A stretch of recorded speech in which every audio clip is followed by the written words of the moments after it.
では始め。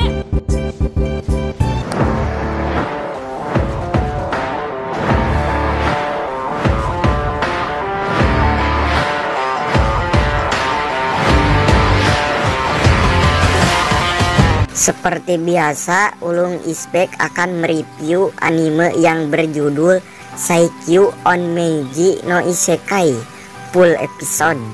Kisah yang akan menceritakan seorang pembunuh setan yang sangat overpower dan bahkan terobsesi oleh kekuatan sejak dia masih anak-anak, namun dibunuh oleh anak didiknya sendiri karena terlalu tamak oleh kekuatan, yang akhirnya bereinkarnasi menjadi pengendali roh terkuat di negeri sihir. Tanpa basa-basi, langsung saja kita mulai filmnya. Sus. Oh, watashi no ako aisu no apore de empor.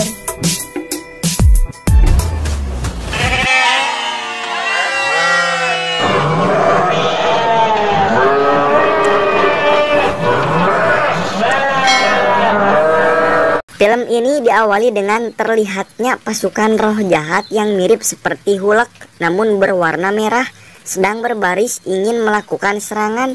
Si pembunuh setan atau sebut saja Nune yang mereka incar, dia sangat santai berada di atas roh naganya, menyerang musuhnya dengan pasti. Bukan hanya roh, manusia pun langsung dia habisi satu persatu. Di kehidupan ini Nune sangatlah kuat sampai mendapat julukan pembunuh setan terkuat. Nune berpikir bahwa puncak kebahagiaan bisa Nune dapatkan dengan kekuatan.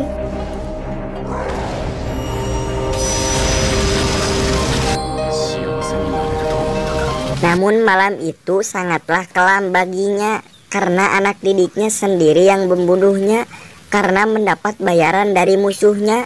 Nune menyadari bahwa satu hal yang kurang dalam dirinya hanya kelicikan. Ketika dia hampir ditebas, dia menggunakan kekuatannya untuk bereinkarnasi agar tidak melakukan kegagalan di kehidupannya selanjutnya.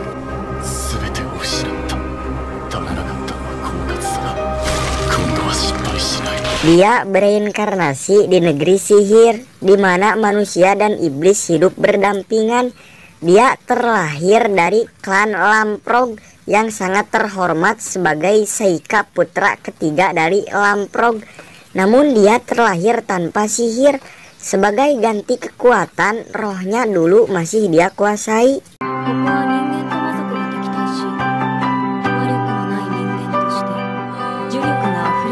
Kekuatan rohnya biasa diakses lewat kertas dan menuliskan mantra di atasnya. Namun karena dia masih sangat kecil dan kertas sangatlah berharga, dia menggunakan daun sebagai mediasi kekuatannya. Seika merubah daun itu menjadi tikus, gagak, dan hewan kecil lainnya. Kakaknya, Gli, datang untuk mengolok-ngoloknya. Bahkan Gli menyebut Seika adalah anak buangan karena terlahir di klan terhormat. Namun tanpa kekuatan sihir sedikit pun, ketika Gli akan menyerang, gagak-gagak buatannya langsung datang dan menyerang Gli sampai Gli tengkurap di atas tanah becek. Kakak pertama mereka datang dan mengusir gagak itu. Dia mengajak Gli untuk masuk ke dalam rumah dan meninggalkan Seika sendirian.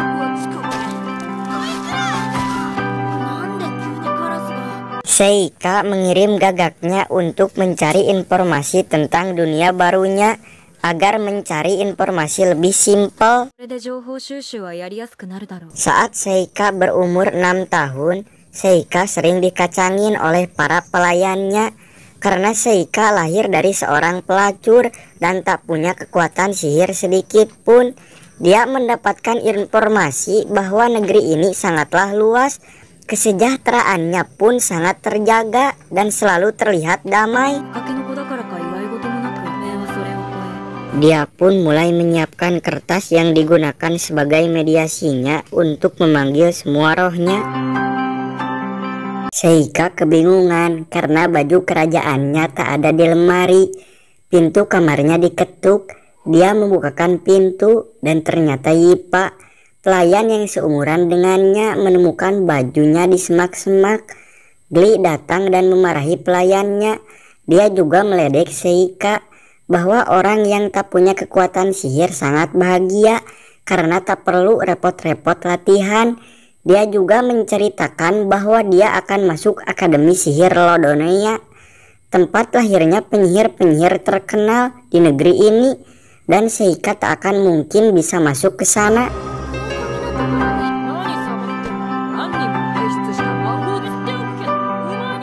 Ayah mereka menghentikan perkataan itu dan bilang bahwa dia akan melihat perkembangan sihir Gli hari ini, dan Gli disuruh untuk mempersiapkan diri. Seika pun ikut untuk melihat kakaknya. Kakak pertamanya menggunakan sihir anginnya untuk menghancurkan batu. Kemudian Gli juga menunjukkan kekuatannya dengan menggunakan sihir api menghancurkan batu.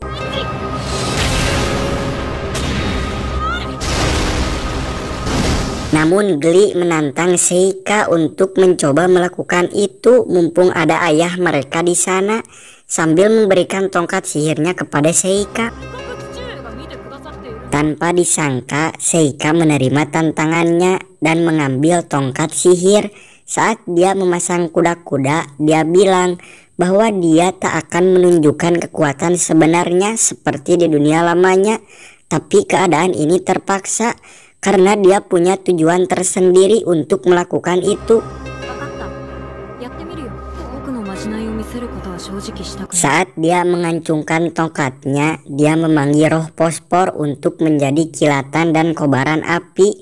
Alhasil dia mengeluarkan bola api biru yang sangat kuat, semacam Sharingan dalam film Naruto. Kedua kakaknya pun tercengang, kenapa Seika bisa melakukan itu padahal Seika lahir tanpa ilmu sihir sedikit pun.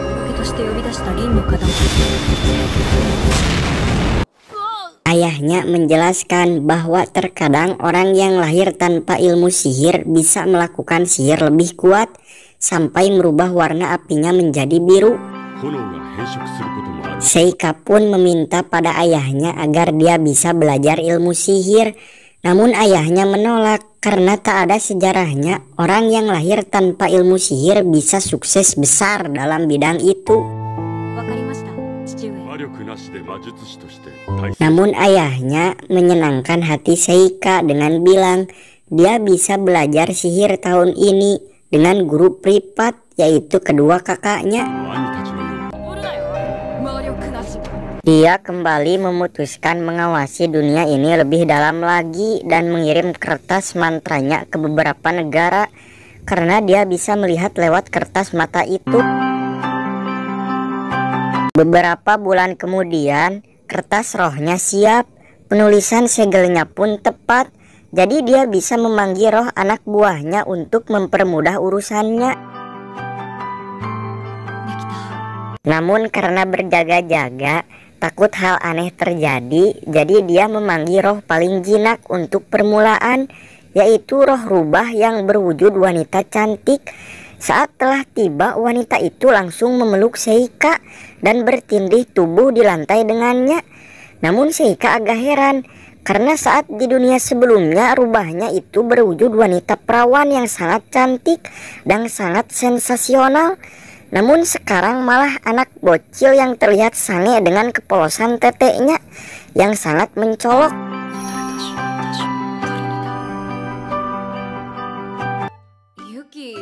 Roh rubahnya pun menjelaskan bahwa dia terlihat seperti itu karena kekuatan roh Seika sangat lemah. Seika menyuruhnya untuk berubah agar tidak terlihat orang lain dan agar rohnya bisa menemaninya di dunia barunya itu.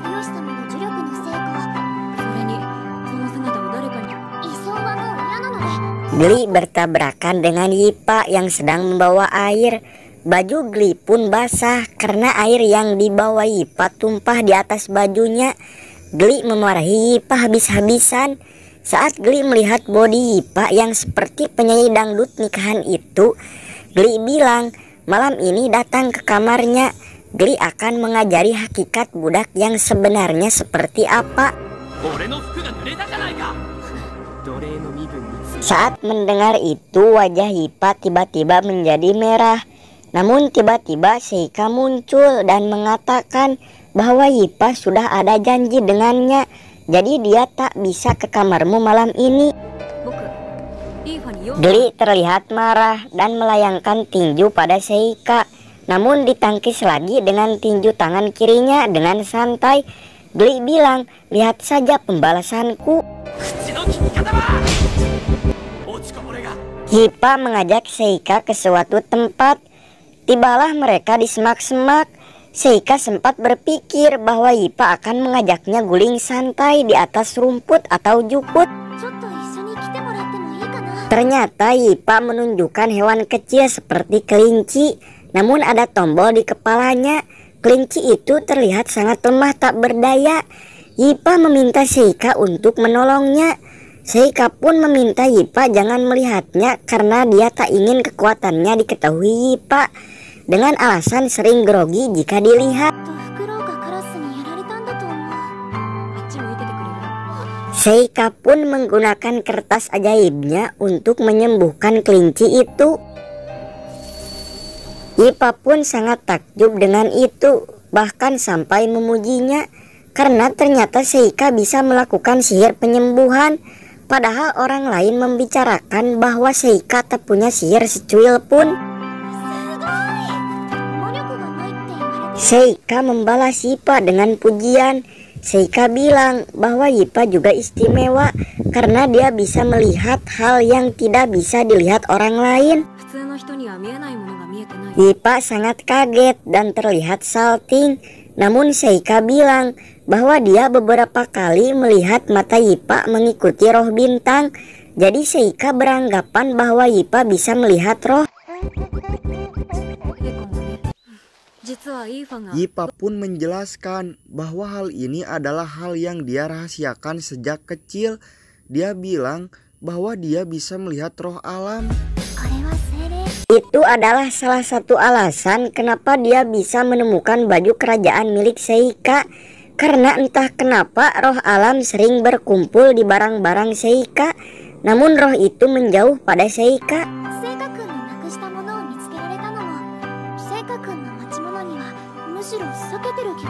Seika tak peduli tentang itu. Yang dia pedulikan adalah Hippa yang bisa melihat roh dan memerintahnya. Di kehidupan lamanya, dia mencari orang yang seperti itu. Namun tanpa disangka, di kehidupan barunya, dia menemukan orang dengan bakat itu begitu cepat. Seika bertanya kepada Hippa, apakah dia ingin bisa menggunakan sihir? Hippa mengangguk. Namun dia bilang, tak punya kekuatan sihir untuk melafalkan mantra. Seika bilang bahwa untuk seseorang seperti Hippa energi sihir tak diperlukan.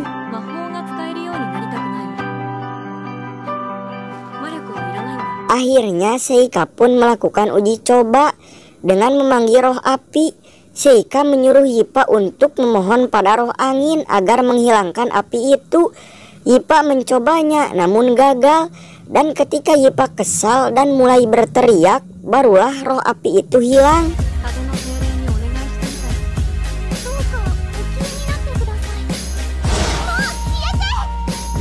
Seika menganalisis bahwa Hippa sangat berbakat.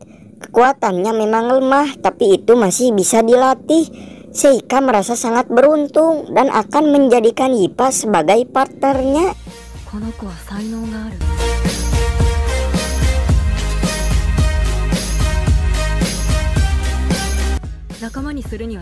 Seika pun bilang, mulai saat ini Seika akan melatih kekuatan Hippa secara berkala.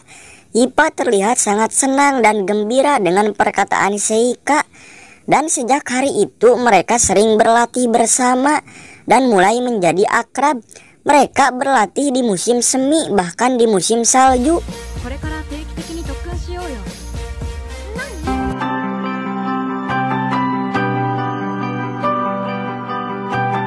Kekuatan Hippa pun bertambah. Akhirnya dia bisa menghilangkan 3 bola api sekaligus. Seika pun berumur 12 tahun, tepat saat hari ulang tahunnya. Orang-orang nampak tak peduli kepadanya, tidak ada yang memberinya hadiah. Bahkan ayahnya pun tak ada untuk sekedar memberi ucapan selamat ulang tahun. Sangat berbeda dengan saat ulang tahun kedua kakaknya. Itu disebabkan karena dia tak memiliki kekuatan sihir. 他の食事が用意されているわけでもなく、父に及んではこの場にすらいない。 Saat Seika berjalan menuju kamarnya, kedua kakaknya datang dan bilang ingin melatih Seika. Gli bilang bahwa Seika akan menjadi prajurit dan lebih baik dia belajar ilmu pedang saja. Karena Seika tak punya sihir, jadi akan sia-sia jika belajar sihir.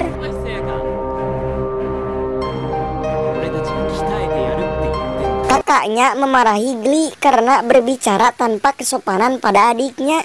Dia berkata lebih sopan bahwa dia akan mengajari Seika kemampuan pedang. Itu juga jika dia mau.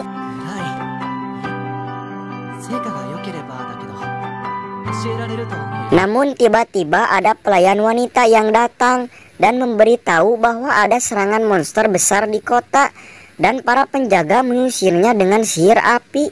Monster itu pun lari ke hutan, dan jika monster itu menggitari gunung maka akan segera sampai ke kerajaan mereka. 市街地の近くにもし山沿いへ逃げて Mereka sangat panik mendengar itu. Kemudian terdengar suara amukan dari luar. Ternyata monster itu sudah datang dan terlihat sangat besar. Saat melihatnya, Gli langsung lari dan mencari tempat persembunyian. Sedangkan kakak tertuanya menyuruh menutup semua jendela dan mengevakuasi semuanya di tempat berlindung.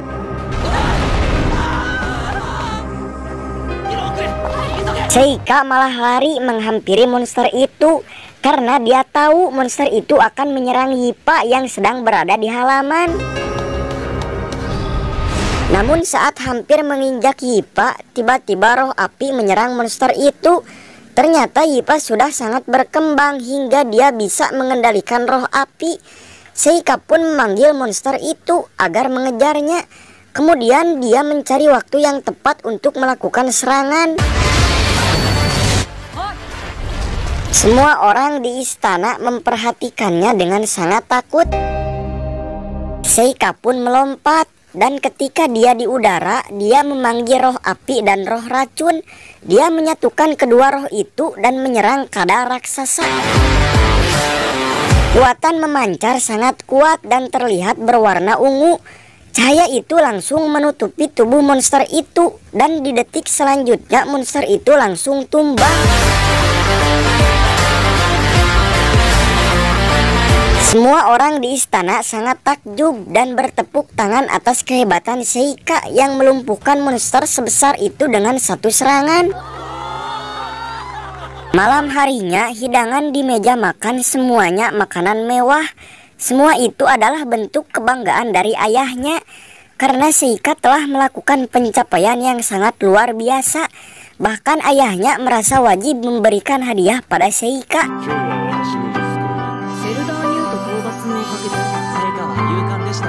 Seika pun berdiri dan bilang bahwa dia punya permintaan. Dia berkata bahwa dia ingin kekuatannya berguna untuk kekaisaran.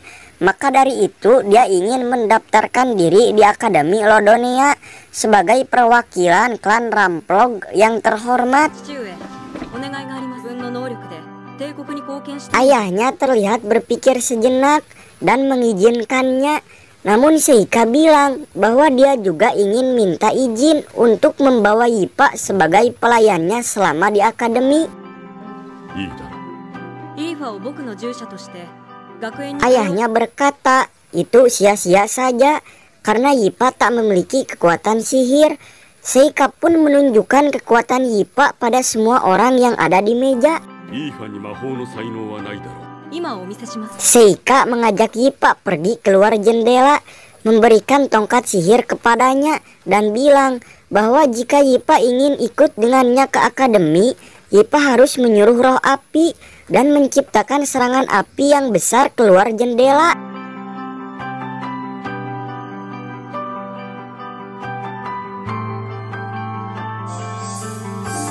Karena Yipa sangat ingin ikut dengan Seika, dia sangat bersemangat sampai roh api pun tunduk padanya. Bola api pun menyambar dengan besarnya hingga ruang makan terasa hangat. Gli yang sangat kaget dengan semua itu karena Yipa menggunakan sihir tingkat menengah.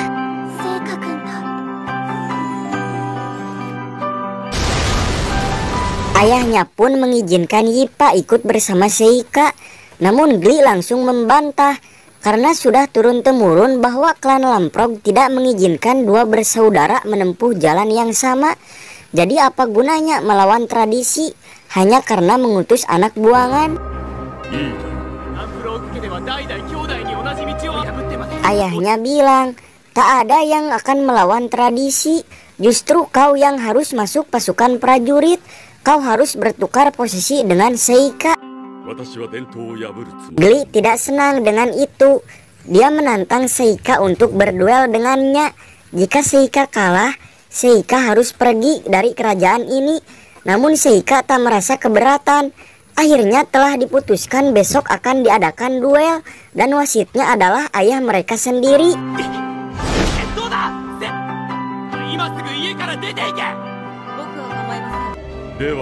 Saat sedang mengobrol dengan Yuki, si rubah yang menemaninya, tiba-tiba kamarnya diketuk. Ternyata itu Lup, kakak tertuanya Seika. Dia bilang, agak terlambat, tapi selamat ulang tahun, sambil menyodorkan kotak sebagai hadiah. Seika pun menerimanya dan membuka kotak itu. Ternyata isinya pulpen kaca. Lup meminta maaf pada Seika karena selama ini dia menjaga jarak dengannya.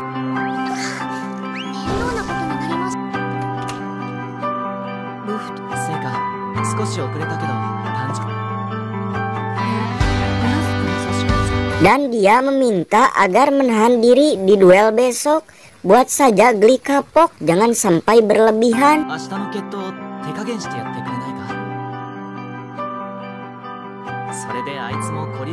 Saat masuk ke kamar, tiba-tiba ada angin yang sangat besar masuk ke kamar.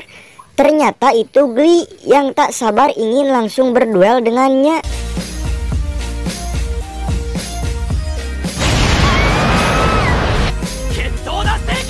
Mereka berhadapan dan Gli ingin berduel malam itu karena ingin menghancurkan Seika. Dia langsung membuat portal sihir di bawah kaki Seika dan memberinya tornado api. Namun Seika tak terluka sedikit pun. Saat Gli menyerang dengan sihir angin, Seika membuat kekai atau penghalang. Gli berpikir bahwa Seika punya sihir cahaya.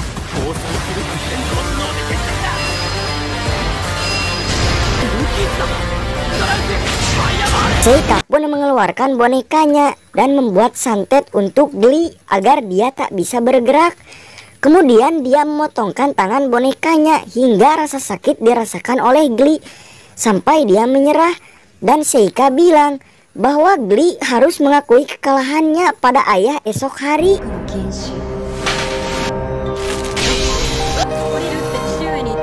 Esok harinya Seika bersiap berangkat bersama Yipa.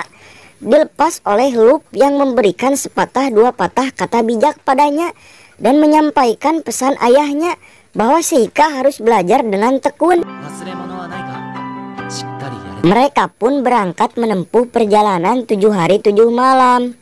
Saat di perjalanan, Seika memberikan Yipa kalung batu sihir agar bisa menarik roh alam berada di dekatnya. Kalung itu sangat cantik dikenakan oleh Yipa. Apalagi saat berada di atas gunung empuk miliknya yang terlihat sangat nyaman.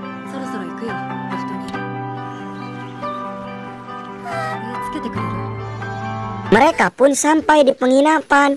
Seika langsung rebahan di kasurnya. Sedangkan Yipa memberi saran bahwa sebaiknya malam ini dia tidur dengannya karena ada sesuatu yang terasa gatal di atas paha Yipa. Namun Seika tak peka dengan kode itu. Dia malah memesankan kamar Yipa di sebelah kamarnya. Dan untuk malam ini Seika malah menyuruh Yipa cari makan di tempat lain karena dia tak selera makan. Yipa pun pergi dengan alasan ingin membawakan makanan agar Seika lebih enakan.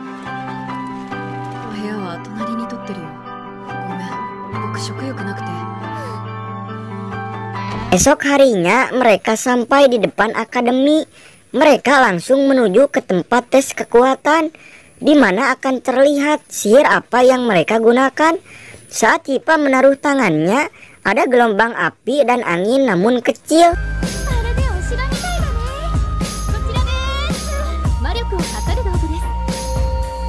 Saat Seika menyimpan tangannya, tak terjadi apa-apa. Intinya dia tak punya kekuatan sihir, sehingga orang-orang di belakangnya menganggap bahwa dia akan masuk akademi ini karena orang dalam. Gosip tetangga itu dihentikan oleh kedatangan seorang wanita yang berteriak sambil menuju ke tempat tes kekuatan. Saat dia menyimpan tangannya, memancarkan cahaya putih yang sangat bersinar. Itu artinya dia bisa menguasai 4 elemen sihir seperti kekuatan dalam film Avatar, api, air, tanah, dan udara. Seika merasa mengenalnya karena wajahnya mirip dengan orang di dunianya sebelumnya, namun rambutnya berbeda. Dia menjadi penasaran pada wanita itu. Keesokan harinya, Seika dan Hipa melakukan ujian praktek, hampir mirip seperti saat latihan di kerajaan. Mereka hanya harus menyerang objek batu dan nilai ditentukan dengan seberapa besar tingkat. Ada 5 batu dengan 5 energi sihir, namun kebanyakan setiap murid hanya menghancurkan 1 batu, itu pun dengan kekuatan yang lemah.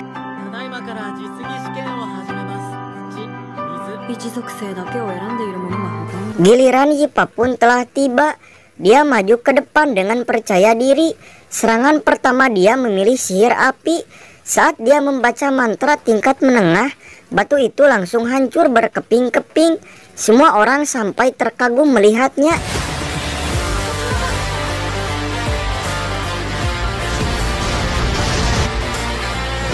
Serangan kedua, Hipa memilih sihir angin.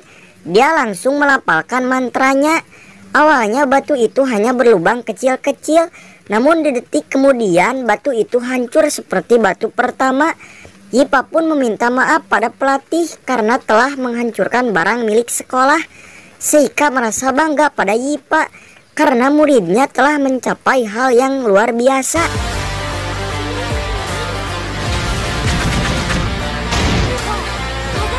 Setelah Hipa, giliran Seika maju ke depan. Serangan pertama Seika memilih target api, namun yang membuat orang di sana melongo adalah api sihir Seika berwarna biru, menyebabkan kerusakan yang sangat besar pada batu itu. Target kedua Seika memilih tanah. Dia mengubah target sasaran menjadi emas. Target terakhir adalah air. Dia membekukan target itu sampai bekuannya menjulang tinggi ke langit.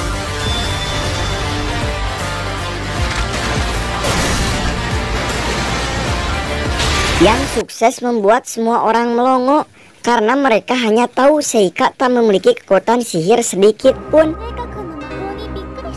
Pelatih pun merasa sangat kewalahan, bukan hanya karena banyak target yang rusak, namun karena baru pertama kali melihat anak-anak murid yang sangat berpotensi. Apalagi cewek yang kemarin Seika perhatikan bisa menghancurkan 5 target dengan kekuatan yang sama besarnya tiap sasaran. Wanita itu bernama Amyu. Besok harinya pengumuman penerimaan. Seika percaya diri akan diterima di sana. Saat dia menemukan namanya, ternyata dia masuk di peringkat 3. Seika sudah merasa sempurna di tes tulisan, namun di tes kekuatan dia menahan diri karena tidak ingin diketahui bahwa dia kuat. Hipa berteriak pada Seika bahwa Hipa mendapatkan peringkat 2 lebih baik dari Seika dan disambut dengan ucapan terima kasih dari Seika dengan warna pipi merah. Di peringkat pertama tertulis nama Amyu, wanita 4 elemen itu. Namun Seika mulai berpikir bahwa orang yang dia cari adalah Amyu karena dia ingin berlindung di balik kekuatannya Amyu agar tragedi di dunia sebelumnya tak akan terulang lagi. Beberapa hari setelah pengumuman, datang surat dari akademi ke penginapan Seika bahwa mulai saat itu mereka bisa tinggal di akademi, sekalian pemberian seragam untuk upacara malam ini. Setelah melewati gerbang sekolah, Seika merasakan ada sesuatu yang aneh. Yipa pun demikian. Dia melihat banyak sekali roh kegelapan muncul di sekitarnya. Seika melewati semak-semak dan menemukan portal dengan aura negatif. Karena Seika merasakan agak aneh, dia membuat CCTV di sana dengan menyimpan kertas santet miliknya. Saat Amyu sedang berpidato di atas mimbar, tiba-tiba ada penyerangan. Sekelompok domba raksasa menyerang, namun ada sedikit keanehan karena domba-domba itu bergerak sangat lambat, bahkan sangat jarang menyerang. Mungkin mereka digunakan sebagai umpan atau pengalihan.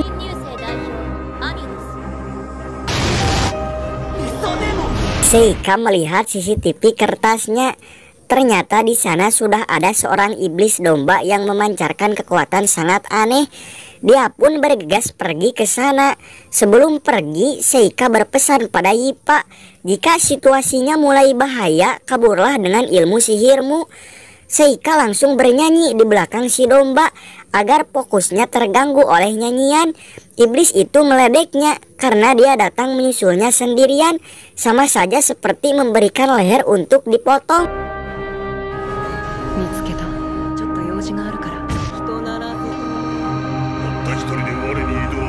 Pertarungan langsung dimulai.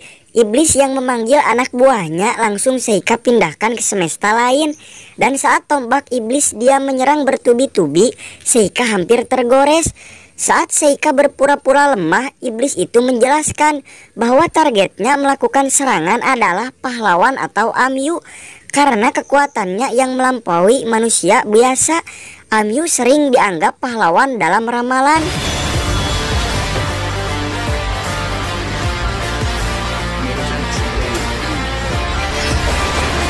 Iblis itu pun menyerang Seika dengan tombaknya sampai tembus di dadanya.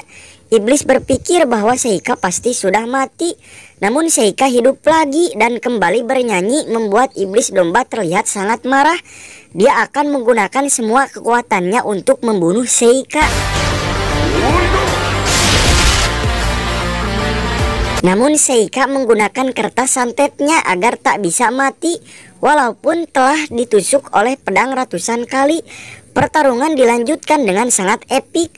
Namun saat iblis domba tak berdaya, Seika mengeluarkan naganya untuk membunuh iblis itu agar semua selesai.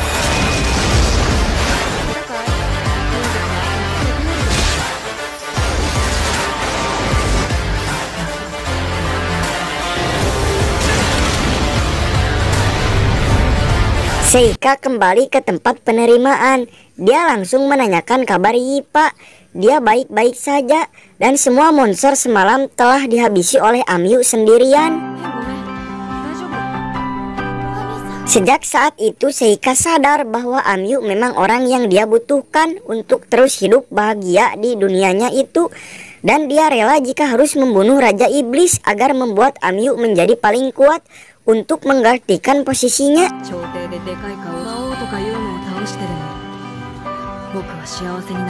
Sebulan kemudian, saat Seika berjalan beriringan bersama Yipa, Seika melihat Amyu dan langsung menyapanya, tapi dibalas oleh jawaban sinis dari Amyu. Saat berjalan bersama, tiba-tiba di atas kepala mereka berhenti tong besar yang langsung tumpah ke arah mereka. Untung saja karena Seika sigap, mereka berdua jadi terselamatkan. Pelatih mereka berteriak dari lantai 2 memeriksakan keadaan mereka. Dia bilang dia akan memindahkan barang, namun tak sengaja menjatuhkannya. Isi dalam tong itu sangatlah bau karena bahannya adalah berbagai tanaman dan darah iblis. Seika dan Yipa pun bergegas masuk ke kelas mereka. Saat jam pelajaran telah usai, guru mereka bilang bahwa minggu depan sekolah akan libur karena akan ada ritual penghormatan. menaruh daftar nama-nama baru di kuil Lodonea yang harus ditempuh melalui hutan Lodonea yang terkenal banyak iblis, dan yang berhak mewakili adalah Amyu dan Yipa yang mendapatkan nilai tes pertama dan kedua. Namun Seika menyuruh Yipa untuk menolaknya agar guru menggantikan Yipa dengan peringkat ketiga, yaitu Seika sendiri, karena dia ingin lebih dekat dengan Amyu saat berpetualang melewati hutan. Keesokan harinya, Seika dan Amyu bersiap untuk melakukan misi mereka, hanya dilepas oleh guru mereka. Saat mulai memasuki hutan, Amyu langsung bertanya, maksud Seika sebenarnya apa ingin melakukan misi ini? Apa karena Seika belum puas dengan si nenek Jumbo dan sekarang ini menggarap teman sekelasmu sendiri?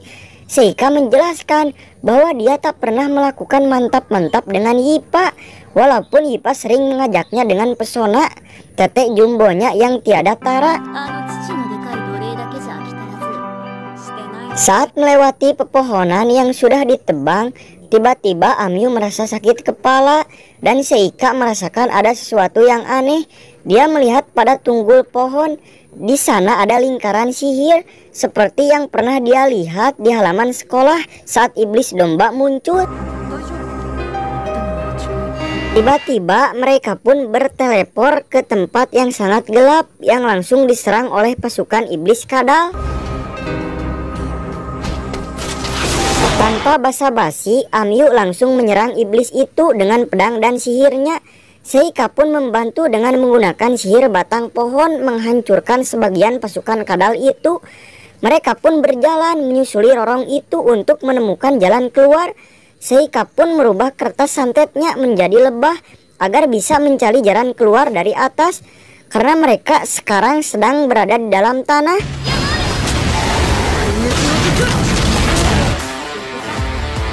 Tiba-tiba datang pasukan goblin raksasa yang sangat banyak.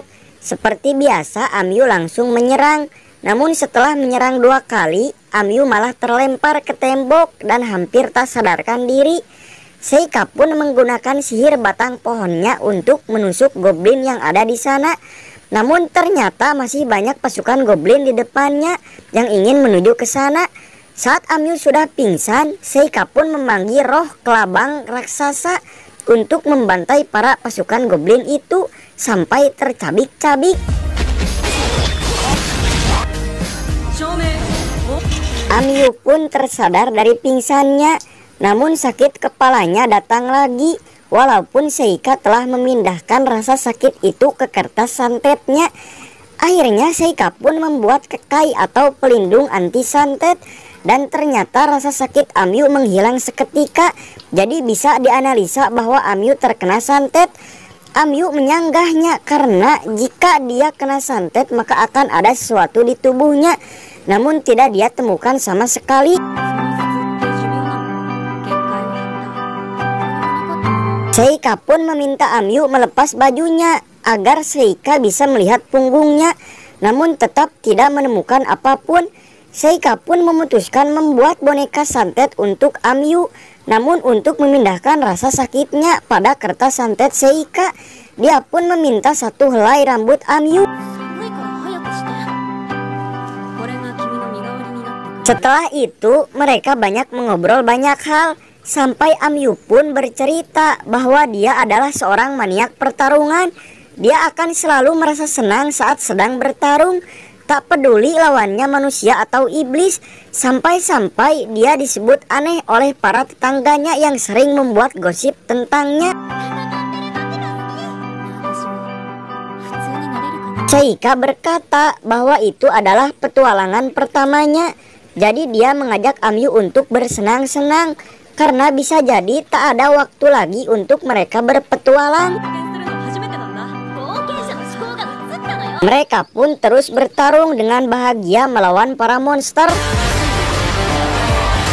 Akhirnya mereka tiba di sebuah pintu besar. Saat Amyu mengintipnya, ternyata di dalamnya ada sebuah naga yang sedang bersantuy. Amyu berpikir bahwa itu adalah bos dari tempat ini. Jadi jika ingin keluar harus mengalahkan naga itu.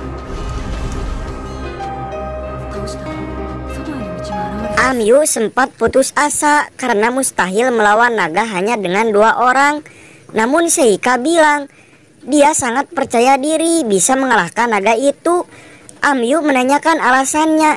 Seika hanya tersenyum dan bilang asalkan bersama Amyu. Wajah Amyu pun memerah. Akhirnya mereka masuk ke dalam dan langsung disambut oleh naga. Seika langsung menggunakan batang pohonnya, tapi naga itu sangat kuat, bahkan meludahkan zat asam ke arah mereka. Amyu menggunakan sihir angin untuk mengalihkan perhatian. Seika pun melompat dan menggunakan logam peledak yang dikikirkan di tubuh naga itu. Seika pun menyuruh Amyu menyerang kepala naga dengan sihir api. Dan benar saja, saat api mengenai kepala naga, peledak Seika langsung aktif. Dan untuk ending, Amyu menusuk kepala naga itu dengan pedangnya.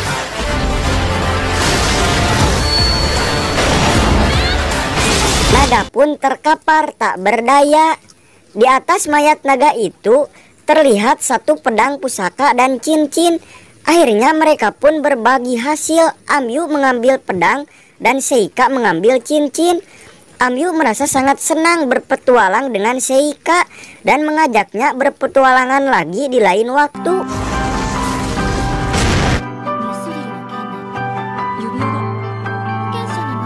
Mereka pun sampai di sekolah dan melaporkan kejadian yang mereka alami.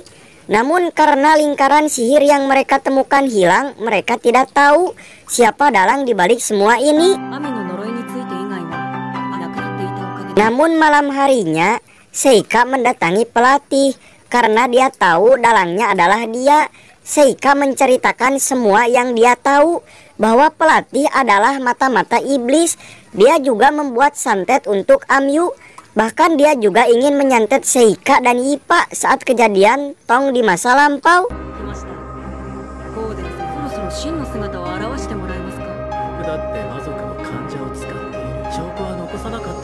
Akhirnya Seika memanggil roh kelabang yang sudah terkena banyak darah iblis goblin.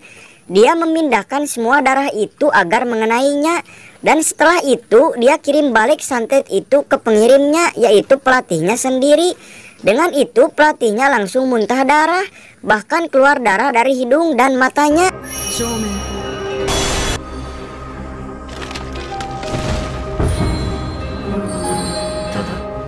Esok harinya Seika memberikan cincin temuannya pada Ippa karena dia beranggapan bahwa cincin itu bisa mengundang roh alam yang kuat untuk mendekati Ippa.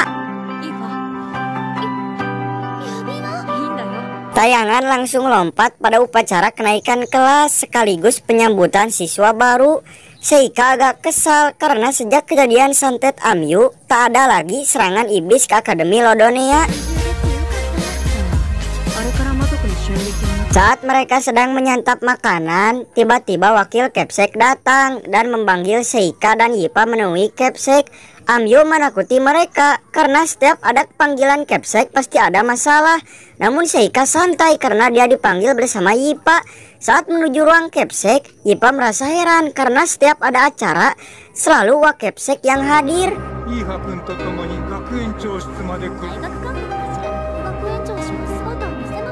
Saat mereka masuk ke dalam, mereka tahu alasannya. Karena Capsek mereka adalah kurcaci, jadi dia tak pernah menunjukkan dirinya.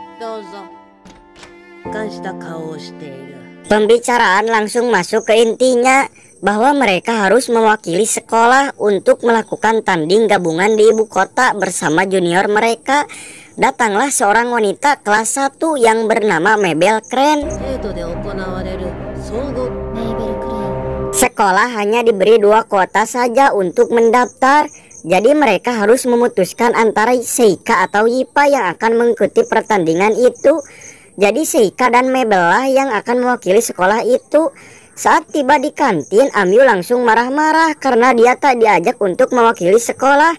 Padahal dia juara pertama dalam tes kekuatan. Saat pulang sekolah, mereka membicarakan Mabel yang ingin ikut turnamen karena ingin namanya terkenal saja. Karena Mabel dibesarkan tanpa penderitaan sedikit pun.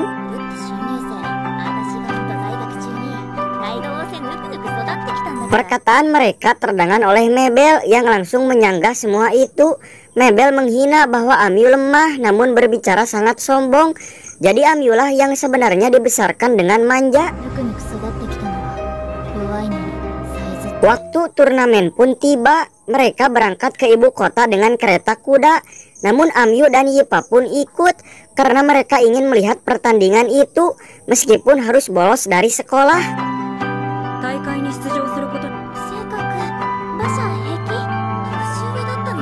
Mereka pun sampai di ibu kota. Namun karena Seika mabuk berat, dia malah murung sendiri di dalam kereta. Dia terlihat sangat kepayahan dan sangat lemah. Yipa dan Amyu menyarankan agar Seika langsung ke penginapan agar bisa beristirahat. Namun Seika menolaknya karena dia ingin melihat bagan pertarungannya terlebih dahulu. Akhirnya mereka melihat bagan itu bersama-sama. Ternyata bagannya dibuat dengan sembrono, karena jika Seika dan Mabel terus menang, mereka akan bertemu di semifinal. Itu adalah hal ceroboh dalam turnamen, karena satu perwakilan akan bertemu sebelum final.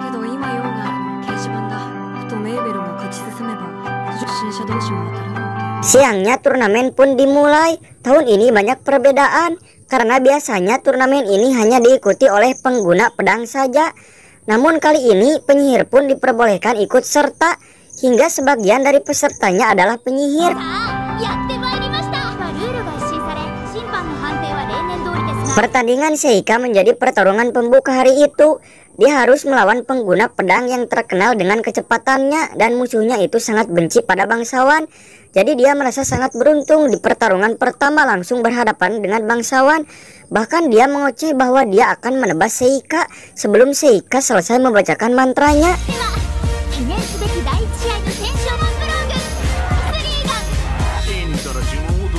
Seika bilang dia tak enak badan. Kesatria itu menganggap itu hanya alasan Seika agar tak malu saat kalah. Tapi ternyata itu adalah alasan Seika untuk cepat mengalahkan musuhnya. Dengan emosi, petarung pedang itu pun berlari dan langsung menusuk perut Seika. Namun yang ditusuknya adalah kertas dan Seika berteleport ke belakang kesatria dan langsung melemparnya keluar ring dengan satu serangan. Dengan itu Seika pun dianggap menang. Keadaan kesatria itu pun sangat nahas karena dia menabrak tembok dengan wajahnya. Bahkan temboknya sampai berlubang saking kuatnya sihir Seika.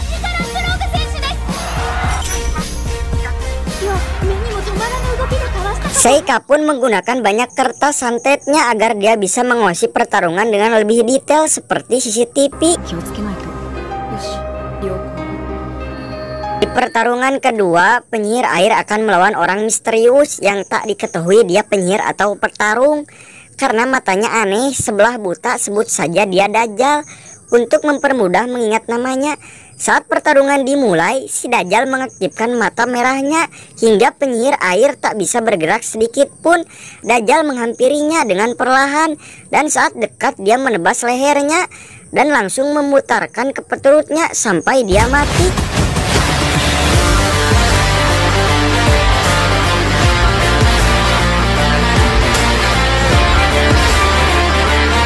Semua orang terdiam karena ngeri. Namun tak lama kemudian si Dajjal diumumkan jadi pemenang dan semua penonton bersorak atas kematian penyihir air. Seika menganalisis bahwa bukan hanya dia yang bisa menggunakan jurus itu, namun di dunia ini juga ada kekuatan semacam itu.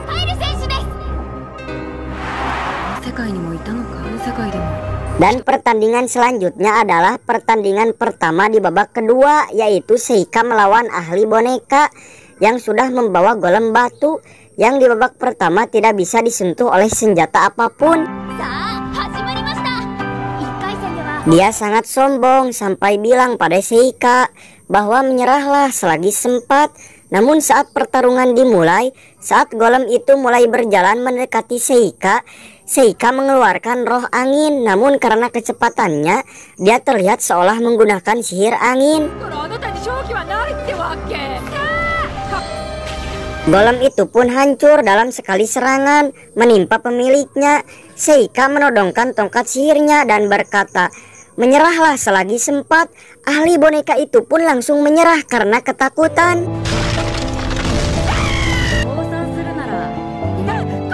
Pertarungan selanjutnya adalah Mabel melawan penyihir tanah yang terlihat sangatlah berpengalaman, berbeda dengan Mabel yang masih anak sekolahan.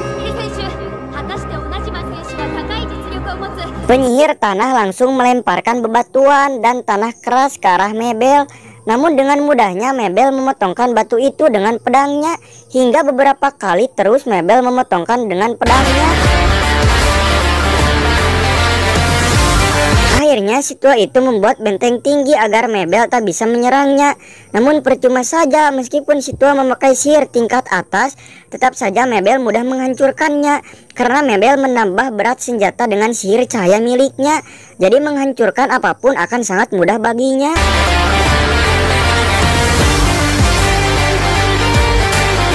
Dia pun berlari mendekati si tua, dan saat berhadapan dan beradu senjata, tingkat sihir si tua malah patah dan Mabel menodongkan pedangnya di depan si tua dan akhirnya dia menyerah. Mabel pun kembali menang.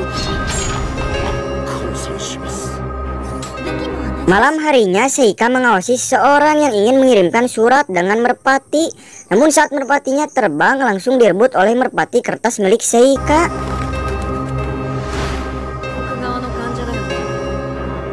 Esok harinya pertandingan pun dilanjutkan. Seika terus menang dengan mudah, begitu juga Mabel, dan si Dajjal pun tak terkalahkan.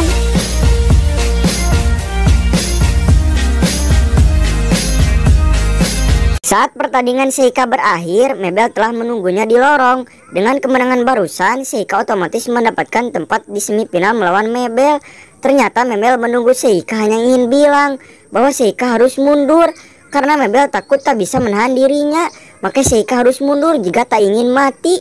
Namun Seika menolaknya. Dia malah meledek Mabel bahwa Mabel tak pede melawan dia dan malah meminta untuk menyerah. Seika pun bilang jika dia menyerah, kasihan penonton mereka ingin melihat pertandingan yang hebat, bukan ingin melihat menang karena lawan menyerah. Mabel terlihat sangat kesal dengan perkataan Seika. Di kubu lain semifinal juga akan dimulai, di mana si Dajjal akan melawan kesatria yang bisa menggunakan 5 sihir: air, api, tanah, udara, dan cahaya. Saat pertandingan dimulai, kesatria langsung membuat tameng dengan sihir cahaya agar dia tak terpengaruh oleh mata Dajjal. Namun dengan sangat santai Dajjal melangkah maju. Kesatria langsung menyerangnya, namun serangan apapun tak berdampak padanya. Dia malah terus melangkah seperti tak terjadi apa-apa. Kesatria mulai panik saat keadaan sangat dekat. Dia menciptakan pasukan golem tanah, namun Dajjal menghancurkannya dengan sihir kegelapan. Dia menusuk semua golem itu dengan sekali serangan.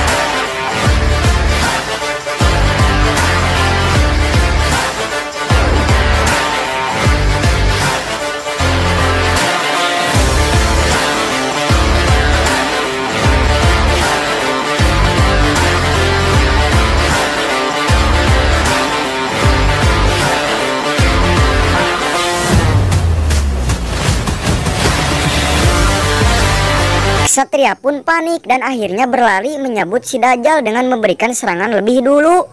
Namun sayangnya saat ia mengayunkan pedang, kesatria malah terkurung oleh bayangan si Dajjal sampai tak bisa bergerak. Saat si Dajjal akan mengayunkan pedangnya, peluit tanda pertandingan berakhir dibunyikan dan si Dajjal dinyatakan sebagai pemenang dan mendapatkan tiket untuk melaju ke babak final.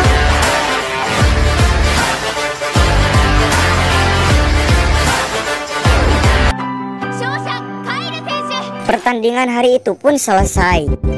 Saat malam hari, ketika Seika bersiap ingin tidur, tiba-tiba Yuki rubahnya ingin tidur di sebelahnya, namun dengan wujud manusia.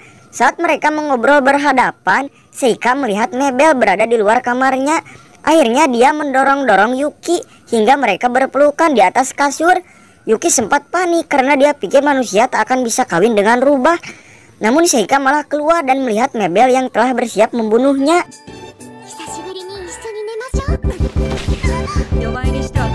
Duel pun tak terelakkan lagi.